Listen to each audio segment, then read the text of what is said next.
नमस्कार साथियों, अगर आपका भी नाम 2003 की वोटर लिस्ट में नहीं है तो क्या आप भारतीय नागरिक नहीं माने जाएंगे? क्या आपको किसी भी सरकारी सुविधा का लाभ नहीं मिलेगा? क्या आगे चल के आप किसी भी सरकारी योजना का लाभ नहीं ले पाओगे? इन सभी सवालों के जवाब इस टाइम काफ़ी लोगों के मन में चल रहे हैं, लेकिन उनको क्या है कि इन सभी सवालों के जवाब जानने हैं, उनको कहीं से इस चीज़ के बारे में पता नहीं चल रहा है। तो आज की इस वीडियो में मैं आपको बताने वाला हूं कि सुप्रीम कोर्ट ने इसको लेकर के क्या कहा है, और अगर आपका नाम 2003 की वोटर लिस्ट में नहीं है तो आप कैसे सेफ हो सकते हो, और क्या 2003 की जो वोटर लिस्ट है उसमें नाम ना होने का मतलब ये है कि आपकी नागरिकता चली जाएगी। इन सभी सवालों के जवाब आज मैं आपको इस वीडियो में दूंगा। तो चलिए वीडियो को स्टार्ट करते हैं और एक एक करके सभी चीज़ों को विस्तार से समझते हैं। तो साथियों, यहाँ पर देखिए, मैंने सब कुछ रिसर्च करके आप लोग के लिए तैयार रखा है ताकि मैं आपको एक एक पॉइंट बहुत ही बारीकी से समझा पाऊँ। देखिए, ये अफवाह कहाँ से आई कि 2003 की वोटर लिस्ट में नाम नहीं है तो आप नागरिक नहीं हो। ये अफवाह उड़ी है सोशल मीडिया से। सोशल मीडिया पे बहुत सारे लोग इस चीज़ को बता रहे हैं कि आपका नाम 2003 की वोटर लिस्ट में ना होने का मतलब ये है कि आप भारत के नागरिक नहीं हो, इसी वजह से आपका नाम 2003 की वोटर लिस्ट में नहीं आया।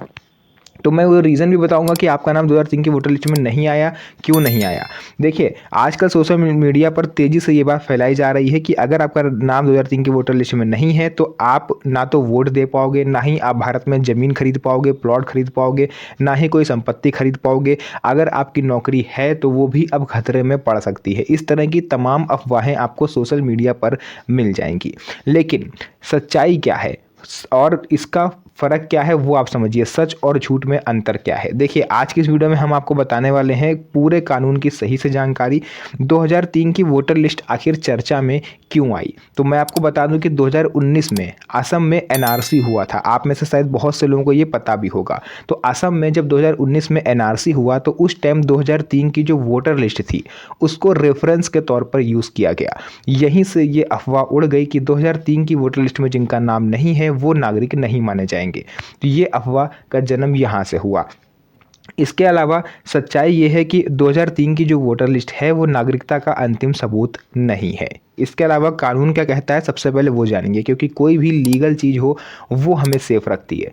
लोगों के कहने पर मत जाओ। कानून क्या कहता है? कानून बना है नागरिकता को लेकर के, जिसका नाम है सिटीजनशिप एक्ट 1955, यानी भारतीय नागरिकता अधिनियम 1955। ये क्या कहता है और ये किस तरह से आपको नागरिकता दिलवाता है। देखिए, सबसे पहले भारत में नागरिकता तय होती है सिटीजनशिप एक्ट 1955 से। इस कानून के अनुसार नागरिकता आपको 4 तरह से मिलती है। पहला जन्म से, माता पिता के आधार से, रजिस्ट्रेशन से, और बाई नेचुरलाइजेशन यानी प्राकृतिकरण से। तो ये 4 तरीके होते हैं जहाँ से आपको नागरिकता मिलती है। अच्छा, लोगों के मन में शक था और ये जो अफवाह थी कि 2003 की वोटर लिस्ट में नाम ना आने का मतलब कि आप भारत के नागरिक नहीं हो, इसको और हवा दे दी यूपी में। आप लोगों को मैं बता दूं 2,89,00,000 लोगों का नाम मतदाता सूची से कटा। सरकार ने इनके घर पर नोटिस भेजा और अभी हियरिंग की जो प्रोसेस है वो चल रहा है। तो यहीं से लोगों के घर पर जब नोटिस पहुंचना शुरू हुआ तो इस अफवाह को और गति मिल गई और हवा मिल गई कि हाँ, किसी ने सही कहा है, हम नागरिक नहीं हैं, इसीलिए हमारे घर पर नोटिस आया। तो जो नोटिस आया है उसमें आपको मैं बता दूं कि 2 पेज का वो नोटिस है। फ्रंट पेज पे आपका जो नोटिस है वो जो नोटिस आपको मिला है उसका रीज़न लिखा हुआ है कि क्यों आपको मिला, और सेकंड पेज पर वो डॉक्यूमेंट लिखे हुए हैं जो सुप्रीम कोर्ट ऑफ इंडिया ने आपको बताए हैं। माननीय सुप्रीम कोर्ट ने 12 ऐसे दस्तावेज बताए हैं जो आपको सेफ रखते हैं। तो ये नोटिस मिलने का रीज़न ये है कि जिन लोगों ने एसआईआर फॉर्म में 2003 का जो कॉलम था, यानी 2003 की वोटर लिस्ट का जो कॉलम था उसको खाली छोड़ दिया, नोटिस उन्हीं के घर पर आ रहा है। अगर आपने 2003 का कॉलम भरा है, आपका नाम 2003 की वोटर लिस्ट में था, तो नोटिस आपके घर पर नहीं आएगा। बट अगर आपने कॉलम छोड़ दिया था तो नोटिस आपके घर पर आ रहा है। आपको कोई भी एक दस्तावेज लेके वहाँ पर जाना है ईआरओ के सामने। वो आप अगर उनको आप सेटिस्फाई कर जाते हो, अपने बताए गए डॉक्यूमेंट लेके जाते हो, तो वहाँ से वो आपका नाम फिर से ऐड ऑन कर देंगे। तो ये था नोटिस का प्रोसेस। उसके अलावा अब मैं आपको बता दूँ 2003 की वोटर लिस्ट में आखिर लोगों का नाम है क्यों नहीं। बहुत सारे लोगों का ये भी सवाल था, मेरे पे लोग कमेंट करके पूछ रहे थे कि 2003 में मेरा नाम क्यों नहीं है, जबकि हम तो यहाँ पर 1970 से रह रहे हैं, 1960 से कोई रह रहा है, किसी के दादा परदादा सब यहीं रहे, तो आखिर 2003 की वोटर लिस्ट में नाम क्यों नहीं आया। तो यहाँ पर देखिए बहुत से रीज़न हो सकते हैं। हो सकता है कि आप उस टाइम 18 साल के ना हो। अगर 18 साल के हो तो आपने अपना नाम भरने में कोई गलती कर दी हो, या फिर आप उस समय किसी दूसरे राज्य में रहते हो, इस टाइम आप किसी दूसरे राज्य में रह रहे हो, उस टाइम किसी दूसरे ज़िले में रहते हो, इस टाइम किसी दूसरे ज़िले में रह रहे हो, नाम जोड़ने में गलती हो गई हो, गाँव या शहर आपका बदल गया हो, शादी के बाद महिला का नाम जैसे बदल जाता है तो उनका नाम 2003 की वोटर लिस्ट में नहीं आ रहा है, तो उनके मायके का जो 2003 की वोटर लिस्ट है वो निकलवाई जा रही है।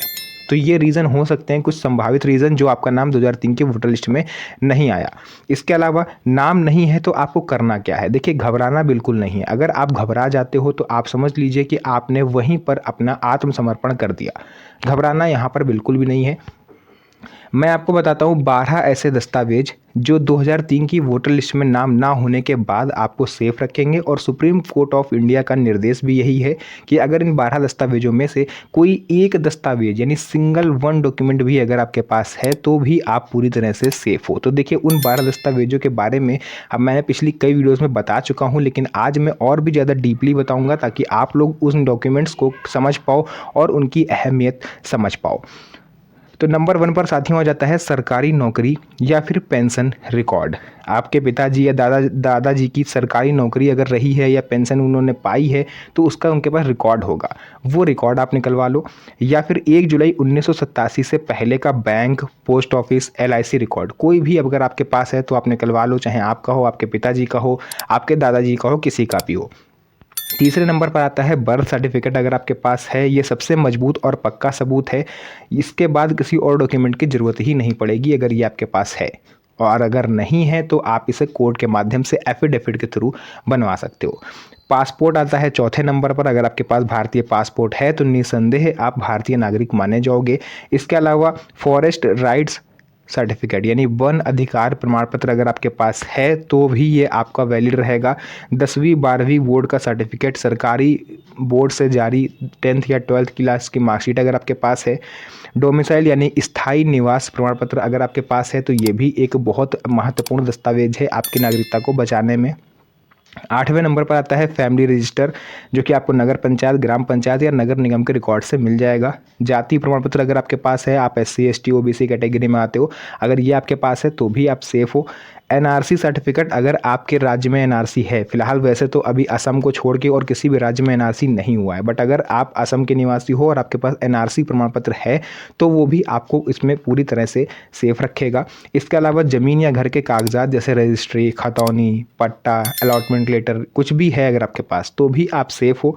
12वें नंबर पर आता है माता पिता, दादा दादी से लिंक दस्तावेज। पुराने रिकॉर्ड से संबंध जोड़कर अगर आपके पास दादा दादी का कोई भी एक दस्तावेज है, उनके 10th क्लास की मार्कशीट या उनका डेथ सर्टिफिकेट, उनका जन्म प्रमाण पत्र, उनकी पासबुक कुछ भी अगर है तो आप उसको निकलवाइए, क्योंकि ये डॉक्यूमेंट जितने से ज़्यादा पुराने आप दोगे आप उतने ज़्यादा यहाँ पर सेफ रहने वाले हो। तो ये चीज़ आपको समझनी चाहिए। बाकी आधार और पैन आपके मान्य नहीं है नागरिकता को लेकर के, तो ये वहम आप निकाल दीजिए। तो ये थी महत्वपूर्ण बात, जो 2003 की वोटर लिस्ट में नाम ना होने के बावजूद आप कैसे सेफ रहोगे, सुप्रीम कोर्ट ने क्या बताया है, उन सभी चीज़ों के बारे में मैंने आपको बताया। अब वीडियो पसंद आई हो तो वीडियो को लाइक करके चैनल को सब्सक्राइब करना मत भूलिएगा, क्योंकि यहीं पर आपको सबसे इंपॉर्टेंट और लेटेस्ट जानकारियाँ मिलती हैं। तो फिलहाल के लिए आज इस वीडियो को यहीं तक रखते हैं, फिर से मुलाकात होगी आप सभी से एक और नई मज़ेदार वीडियो में। तब तक के लिए धन्यवाद। जय हिंद।